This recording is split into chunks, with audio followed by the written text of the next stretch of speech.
think that in our life and in our society today, we forget how fragile life is. And I feel like Jonah and our other children, of course, have brought a new light to this life that of go, go, go and make money and work, work, work. And there's not enough time that we spend thinking that, I don't know, this life is fragile and it's precious. Ask for help from other moms that you know, or therapists, or don't try to do it alone. You won't be able to. And the sooner you realize that, the better, because you'll just get.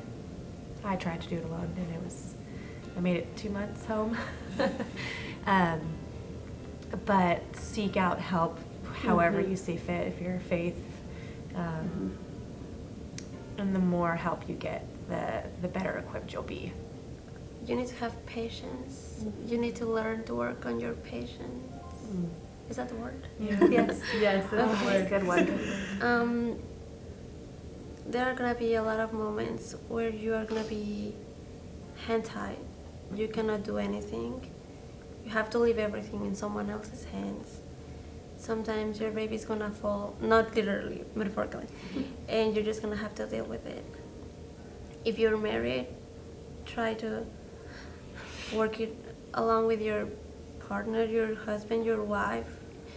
Try to lean on them. You are a family after all. Don't let kidney disease define who you are either. Yeah. Try to find that balance. Yeah. I would say just take a deep breath, because I think every single step along the way is hard, and every time something happens it feels impossible. But looking back now, it wasn't, and everything worked out. And so I think if I were to go through it again, I think I would tell myself to not freak out at every step. I'm one of those people that I had to know everything that was going on. What were you giving my son? What was fixing to happen? I wanted to be one step ahead. So no question is a stupid question, and always speak up. I think I would say have hope, because it is possible. And there's just so many moments when it feels like it's not, and it feels like it's so hard. But it gets better. It does. The doctors being completely upfront and no sugarcoating or anything, because I didn't know really anything about it, because I didn't know Aiden's kidneys weren't working until he was born. So we weren't ready or prepared for anything. And then, just being upfront and knowing, the doctors being honest and telling me what we're fixing to go into was probably the most helpful for me. The thing about kidney disease is that literally no two children are alike, so you really got to know your stuff, because the doctor can look at one kidney disease child and then go to another one, and it's a completely different story. And you always got to make sure like all the doctors are staying in contact with each other, because especially like if you have a child that has 5, 6, 7, 8 different doctors, they always can't all get together at the same time. So you really have to be on top of it to make sure everything's staying coordinated, because it doesn't. I'm one of those that I have a book this big from the time Aiden was in the NICU upstairs until he got transplanted. Every lab draw is in there, every therapy, every doctor he's ever been to, everything. I mean, the Dr. Barrett would be looking for labs. I'm like, I have them. Yeah. I mean, I have everything lined out, and I keep a transplant one just like that. We have a pre-transplant, we have a post-transplant, and I keep everything of Aiden's. I get a copy of every lab draw, every test that's done, when we go to the emergency room, before we leave, I make sure I have a copy of the video they took, or X-ray results, or whatever they did. I need copies. One question I always got is, are you studying to be a nurse, or are you a nurse by any chance? And I'd be like, no, I'm just a really awesome mom. I won't let his disease define him. I don't want people to baby him and be like, oh, he has kidney disease, let him be bad. I mean, no, he's a normal child. And I always tell him, baby, you're just like everybody else in here, so he has to behave too. Everything that we do, I treat him like he's normal, because he is normal. To have a normal life as any other child, that's all you can hope for. And to be as healthy as they can be at their optimum health. It's, you know, when it's been raining here for 3 weeks, we talk about how it's rained forever. Well, it's really only been 3 weeks. But I think human nature is it's hard to see outside of ourselves and to see that this isn't going to last forever. This is really a short-term thing. Even if short-term is a year or two, it's still short-term in the big picture. So I think it has defined me at different points in time. But I guess the way that you get out of it is by realizing the bigger picture, is by seeing that there is joy that comes from pain, and there is successes that comes from these failures, and there are things that can happen past these hard times and these days that you're sitting in there for hours and hours on end just waiting for the doctor to come. It was a challenge, but then I realized that he doesn't know any different. Like, he doesn't know that he's sick because he was born this way. So he doesn't, now he has a transplant.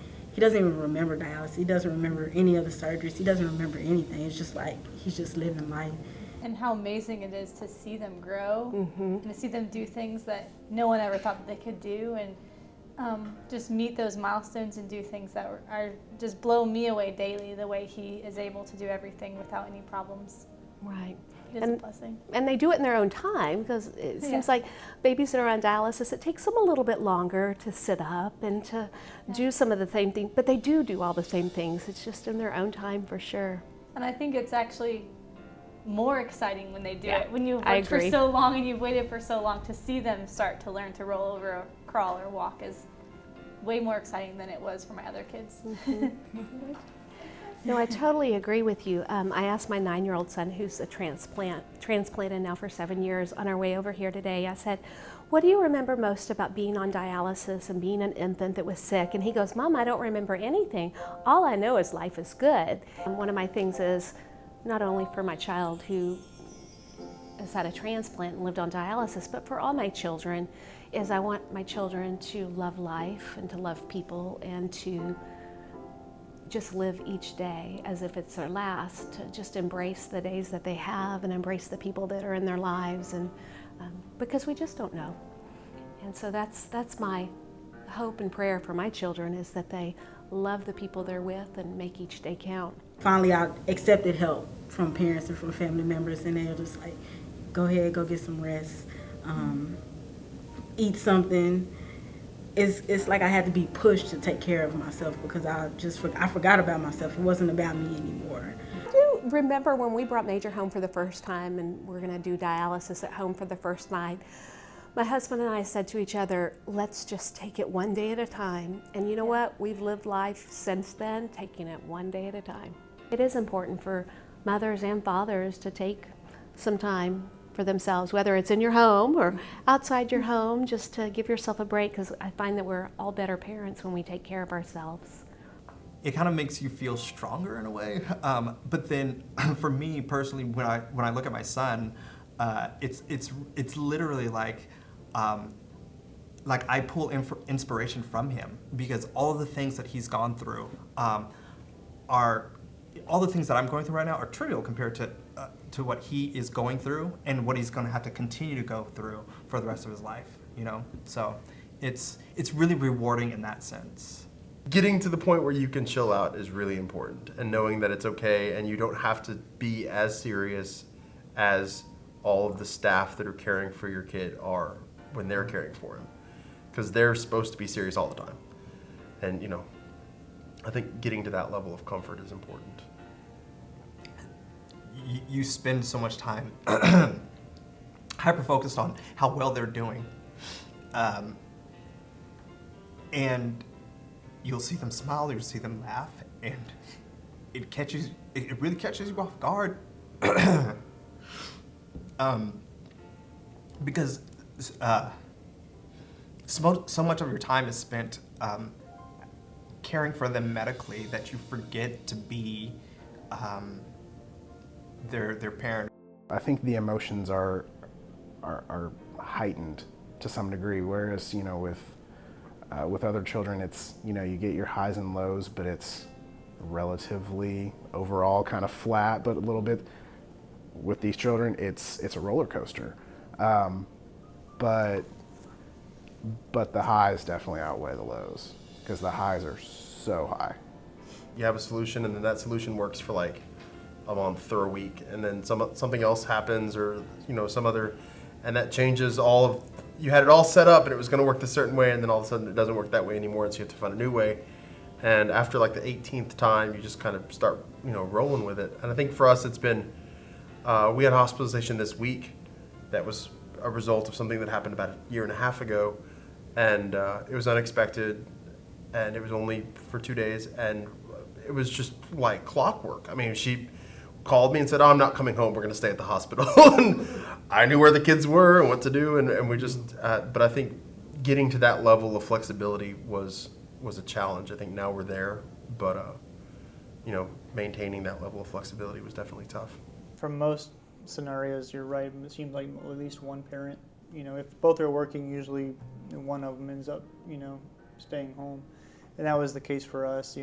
Unfortunate for us, we had to start it early because Christina got put on bed rest. But even had she not, once Jonah was born, it would have been clear as day that, one of us would have had to stop working to manage all the doctor's appointments and the unknown admits that happen. And so that's always from a financial perspective, forget the medical side of it. Just, cutting one salary out of an income, is a big change in a household. So the biggest change is I've always been a sprinter in life, and this is a marathon,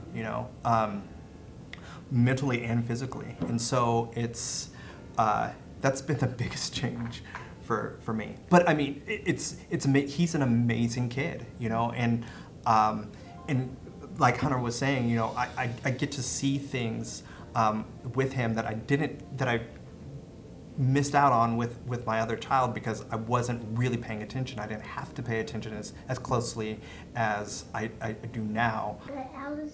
Azael, can you say dialysis? Dialysis. Can you say dialysis? No. Dialysis. It's really hard for me. It's a hard word. Can you say transplant? Yeah. Transplant. That's the way you do it. Get it on the weekend. Okay. Can you say, Azael, can you say transplant? Who can say kidney? Can you say Kidney. Kidney. It's just hard for me to say dialysis. It's not hard for me to say kidney. Kidney.